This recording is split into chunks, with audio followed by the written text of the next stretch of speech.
En s'associant avec l'équipe belge Bingol, Philippe Wagner réussissait le pari d'amener l'équipe cycliste qu'il avait créée il y a 4 ans en Pro Tour, la 2e division mondiale de la discipline.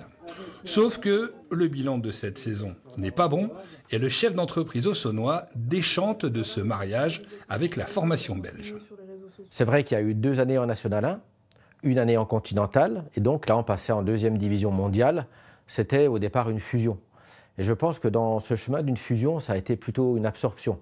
Ça veut dire qu'à la fois, ce que nous avions créé n'existait plus, et on s'est retrouvé dans l'ancienne équipe Bingol comme un sponsor, en réalité. Le chef d'entreprise précise qu'il n'avait plus la main sur rien, ni même sur les stratégies de course. Et au final, une seule victoire pour l'équipe. Pourtant, à Breuch, en Haute-Saône, où Philippe Wagner gère une entreprise de charcuterie de plus de 300 salariés, il a développé et investi pour accueillir les coureurs de sa formation, comme avec ce centre de performance, mais il ne s'attendait pas à autant de difficultés. Aujourd'hui, il manque de l'argent à cette équipe. Dès le début, 2 partenaires auraient dû être là, et malheureusement, je l'ai su que plus tard. Et ces partenaires, ils manquent depuis le début. Donc, à partir du moment où il manque de l'argent depuis le début, le chemin il se fait tout seul par rapport à la suite. Il manquerait 1 million d'euros, mais Philippe Wagner ne les comblera pas.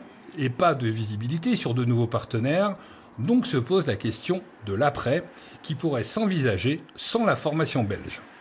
On est dans une belle région, la Franche-Comté, on est proche aussi de belles régions comme l'Alsace, c'est des terres de vélo.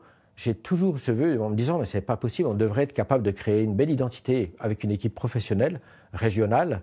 On a des belles équipes, National 1 comme le CC Etup, l'Amicale Byzantine ou le SCO Dijon. On a ici un club formateur à Luxeuil, ça créerait une émulation.